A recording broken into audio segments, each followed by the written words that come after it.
Hey, buddy, watch this.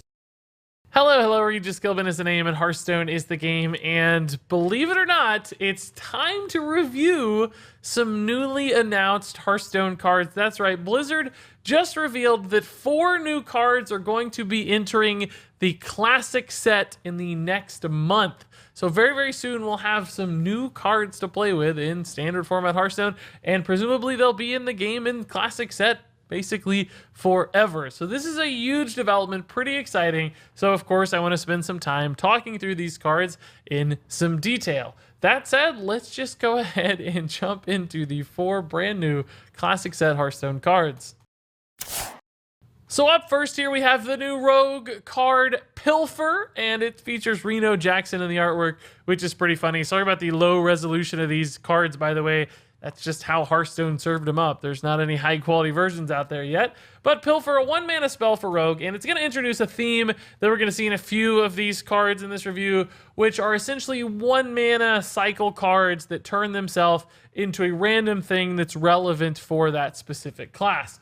And with Pilfer specifically, this one is going to add a random card to your hand from your opponent's class. So it's got that thief style mentality to it. And of course, as we know, Rogue has a lot of different synergy cards that play into that style. Tess Greymane, probably the most prominent one right now. That Tess Greymane build of stealing your opponent's stuff and replaying it, Pilfer fits in that world really nicely. Now, you'll note that this looks a lot like a Rogue card we saw in the past, which was Swashbuckler, but that was a 1-mana 1/1 minion that added a card to your hand from your opponent's class. This is merely a 1-mana spell. So if you take a direct comparison there in a vacuum, Pilfer looks considerably worse than Swashbuckler because you don't get the 1/1 minion. You don't get the stats for free. So it seems like there's just a very distinct downside there. But consider that with Rogue specifically, this is a little bit more than just a cycle card that turns into something random. It has some synergies beyond that. Of course, there's the Tess Greymane or Thief style synergies that exist, but even beyond that, it's a very cheap card, which is good for Rogue, and even beyond that, it's a very cheap spell, which is fantastic for Rogue. So this does 2 extra things. It adds combo opportunity to any deck that runs it because you can use it to activate combo cards very efficiently, and then also it works with things like Gadgets and Auctioneer. So a Miracle Rogue might want to run a card like this for that very cheap spell sort of play that also generates an additional resource. So any kind of Miracle Thief Rogue build would find a perfect way to utilize Pilfer. And that's important for a card like this because truly at a base level, a card that turns into a random thing is typically not going to be that powerful because often you'd just rather run a thing than a random thing. And we'll see that in some of the next cards in this review. But Pilfer stands out because of those additional synergies that Rogue has. I think this card is more playable than the other cards we're going to see being added to the Classic set. And frankly, I think there's going to be a handful of different Rogue decks that find a way to play this one. I think it has really interesting opportunities because it is just one of those cheap spells, and that's something historically Rogue has found to be able to use very successfully. So I think Pilfer is actually a fun little card that goes beyond being fun, but actually might be a little bit competitively viable as well. So up next here we have the cousin to Pilfer. This is Call of the Void for Warlock. Of course, another 1-mana spell, and this one cycles into a random demon instead of a random class card from your opponent. So, is that as good as Pilfer? And unfortunately, the answer is no, it's not nearly as good because Call of the Void doesn't have any of those bonus synergies that are available to Rogue. There's no Miracle Warlock build out there. There's no combo activator. There's no Tess Greymane that makes this thing way more powerful. And realistically, if you're looking for a demon to be added to your deck, you can just run that demon. So instead of hoping that you find a Flame Imp or a Doomguard or a Void Lord, you can just run a Flame Imp or a Doomguard or a Void Lord. And sure, maybe you have a deck that wants 3 Doom Guards or 4 Doom Guards or 4 Void Lords, but there are so many bad demons in the pool that the downside of hitting a miss on Call of the Void is way worse than the upside of potentially high rolling into that extra Doom Guard or extra Void Lord. Those are pretty rare opportunities. So there's really not going to be any deck in my mind that wants to run this card unless it can exploit or, you know, take advantage of those extra synergies like Pilfer is able to do, but I don't see that for Warlock. I don't know why you'd want to run Call of the Void. Zoo doesn't want to run it. Control Warlock decks don't want to run this. There's no deck that it makes sense for. So yes, it is a fun card. Blizzard nailed the design on these. They didn't want these to be too powerful in the classic set. They wanted to give players the opportunity to play with fun stuff that they might not otherwise own. Call of the Void very much achieves that as a common card. Budget players can toss this into a deck and get an additional resource, play a fun card like Void Lord that they otherwise couldn't afford to craft.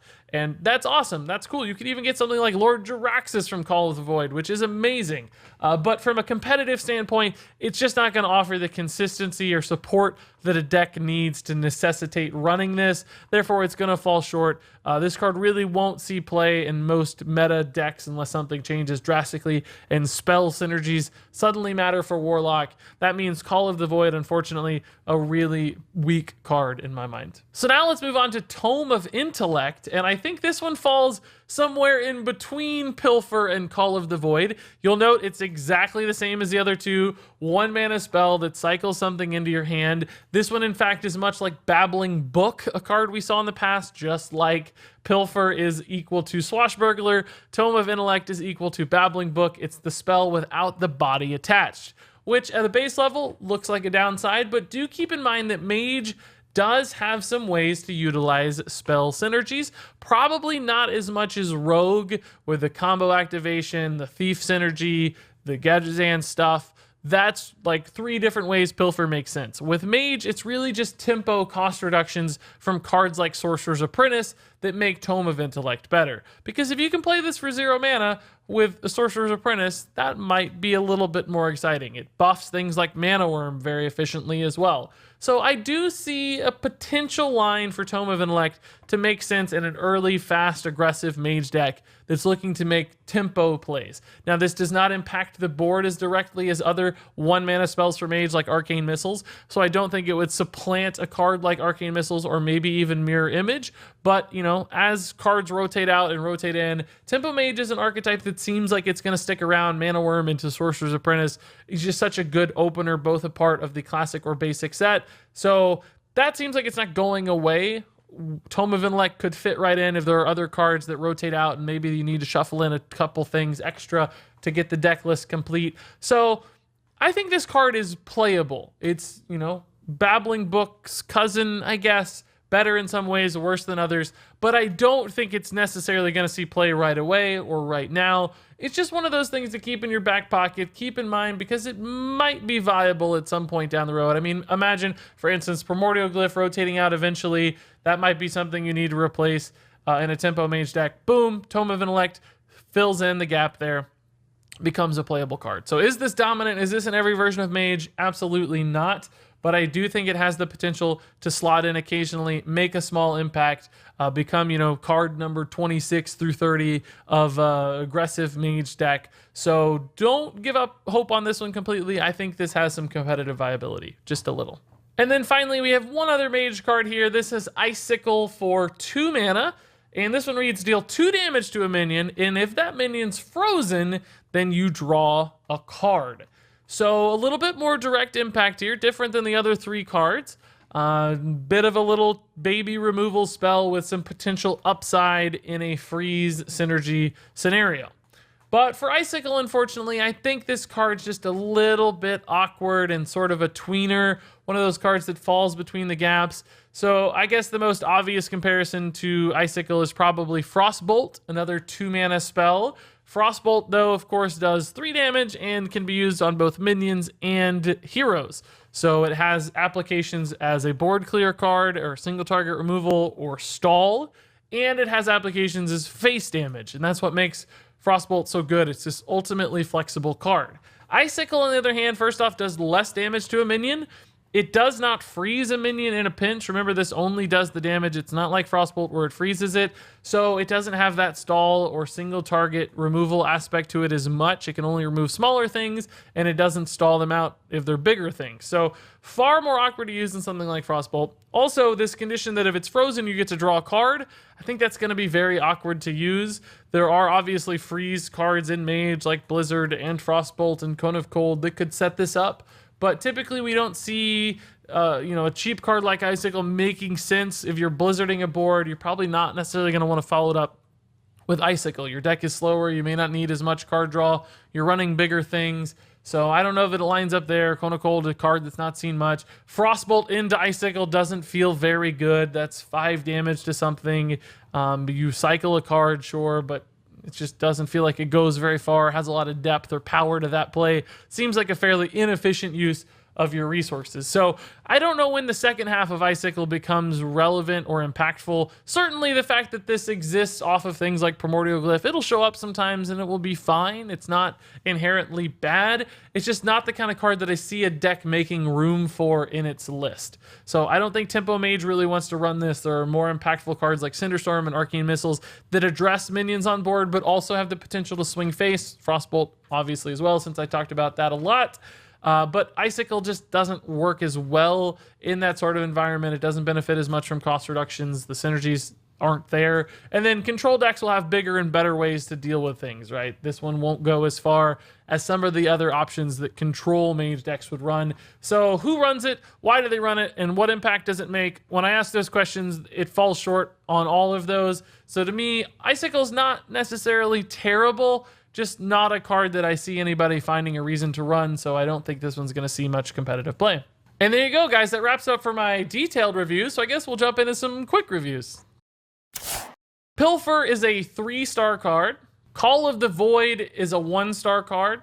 Tome of Intellect is a 2-star card. Icicle is a 1-star card. And there you go, folks. That wraps it up for these 4 new classic cards. Nothing revolutionary here, and frankly, there wasn't supposed to be. Blizzard designed these to be, simple and fun and fill in the gaps from the Hall of Fame. They weren't expecting to shake up the meta or rock anybody's world with these cards, so I think that was a success. That said, these are interesting. There's a couple that'll be impactful. Pilfer makes sense. Just these cards being generated off of random stuff from time to time is going to make the game more fun and interesting and add a new spin, so I like these designs a lot, even if they're not the most competitively impactful. That's okay. But that said, I'm curious what you guys think. Share your thoughts on these cards. What decks you're going to run them in? How are these going to be surprisingly good? I'm really curious what you have to say, as always. So leave your thoughts in the comments below. But until then, thank you so very much for watching. And until next time, game on.